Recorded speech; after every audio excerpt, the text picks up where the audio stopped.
Hello everyone, কেমন আছো সবাই? আশা করি ভালো আছো। আমি তো বেশ ভালো আছি।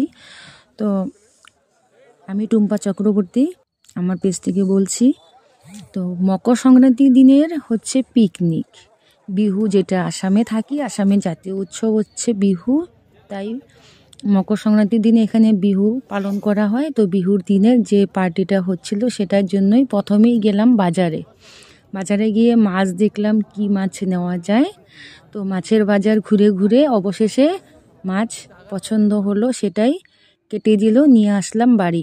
আর মাছটা আনার সময় মাছটাতে এতটাই ডিম ছিল, দেখো যে ডিমও নিয়ে আসলাম সাথে করে। তার সাথে নিয়ে আসলাম একটুখানি মাংস, চিকেন যেটাকে বলে, আর চিকেনের ওই যে মেয়ে ভালোবাসে বলে মেয়ের জন্য আনা হয়েছে লিভারগুলো। তার সাথে রূপচাঁদা মাছের কয়েকটা পিস আনা হয়েছিল। এনে বাড়িতে মাছগুলো ভালোভাবে ধুয়ে এবার হলো আমার রান্নার পালা।